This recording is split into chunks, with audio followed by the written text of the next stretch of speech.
कश्मीर में आतंकियों के खिलाफ आर्मी का सबसे बड़ा ऑपरेशन कहां तक पहुंचा? क्या है ऑपरेशन ऑल आउट, जिसकी वजह से कश्मीर में खत्म होने की कगार पर है आतंकवाद? आखिर ऐसा क्या हुआ कि देश को ऑपरेशन ऑल आउट की जरूरत पड़ी?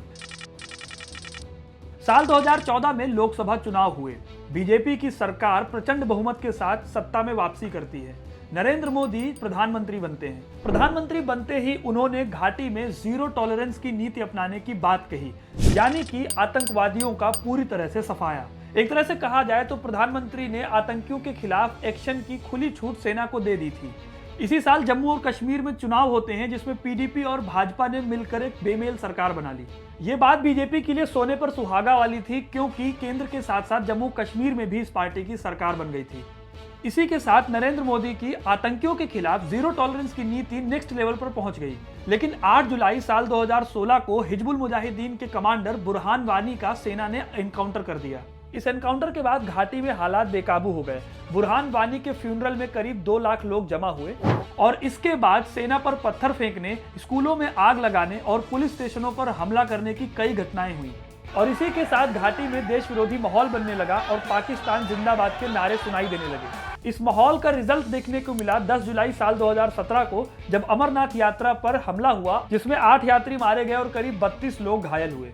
इस घटना ने सरकार और जनता दोनों का खून खौला दिया था और यही घटना थी जिसकी वजह से सरकार को ऑपरेशन ऑल आउट का सहारा लेना पड़ा। अब इस सवाल पर आते हैं कि आखिर क्या है operation all out. Operation all out का मतलब है घाटी से आतंकवादियों का पूरी तरह से सफाया। इस ऑपरेशन के मास्टरमाइंड थे थल सेना अध्यक्ष जनरल बिपिन रावत। इनका एक बयान उस समय बहुत तेजी से वायरल हुआ था कि आतंकवादी सीमा 2 पैरों पर पार करेंगे, लेकिन वापस 4 कंधों पर जाएंगे। इस ऑपरेशन को उन सभी जगहों पर चलाया गया जहां पर आतंकवादी ठिकाने हो सकते थे, जैसे पुलवामा, शोपियां, अनंतनाग और कुलगाम। इस ऑपरेशन में Indian army, Garud commando force, CRPF, BSF, Jammu Kashmir police, NSG और इंटेलिजेंस एजेंसीज को भी शामिल किया गया था।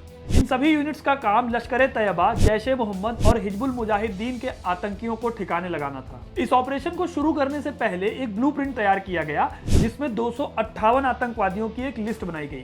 इसमें से 130 आतंकवादी तो सिर्फ घाटी के थे, बाकी 128 विदेशी आतंकवादी थे। अब सेना का काम यह था कि इस लिस्ट से किसी भी आतंकवादी की खबर मिलते ही उनका सीधे एनकाउंटर कर दिया जाता था। तो इसमें इंटेलिजेंस एजेंसीज जिलों में सीक्रेट सर्वे करती हैं, जिसके बाद आतंकियों को कई कैटेगरी में बांटती हैं, जैसे A++, A+ और C। इन अलग अलग कैटेगरीज के हिसाब से इन आतंकवादियों पर ये सीक्रेट एजेंसीज इनाम भी रखती हैं। जो लोग इन आतंकवादियों के बारे में जानकारी देते हैं, उन्हें उनका इनाम मिलता है और उनका नाम सीक्रेट रखा जाता है। अब इंटेलिजेंस एजेंसीज ये करती हैं कि वो ये सारे नाम सेना को देती हैं और सेना फिर उसी हिसाब से ऑपरेशन चलाती है। अब सबसे बड़ा सवाल ये आता है कि इस ऑपरेशन ऑल आउट का अभी तक क्या रिजल्ट निकला है। तो आपको बता दें कि साल 2017-18 में भारतीय सेना ने करीब 250 आतंकवादियों को मार गिराया था।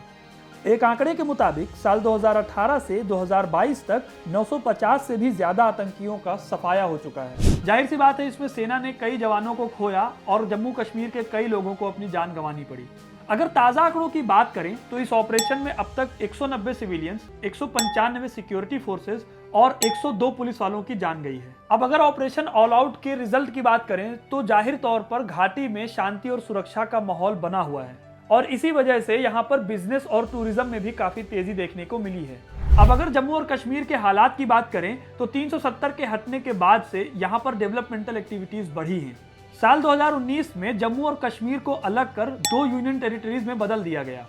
सरकार ने साल 2021 में जानकारी दी कि जम्मू और कश्मीर के विकास के लिए 23,152 करोड़ के कुल 456 MOU साइन किए गए। साथ ही केंद्र सरकार ने यह भी बताया है कि नई इंडस्ट्रीज को लगाने के लिए और लोकल इंडस्ट्रीज को डेवलप करने के लिए 23,000 करोड़ रुपए खर्च किए गए हैं। और कश्मीर में होने वाले बदलावों को पूरी दुनिया में दिखाने के लिए केंद्र सरकार ने अगले साल G20 सम्मेलन को कश्मीर में कराकर एक बड़ा गेम खेला है। तो इस तरह से देखा जाए तो कश्मीर में 370 हटने के बाद से और ऑपरेशन ऑल आउट के बाद से काफी सुधार देखने को मिले हैं। आगे आने वाले समय में कश्मीर की एक सुंदर और भयमुक्त तस्वीर बने, यही हर हिंदुस्तानी की ख्वाहिश होगी। बाकी आपकी इस मामले में क्या राय है, हमें कमेंट करके जरूर बताएं। वीडियो को लाइक और शेयर करना ना भूलें और ऐसी इंटरेस्टिंग वीडियोस के लिए चैनल को सब्सक्राइब कर लें।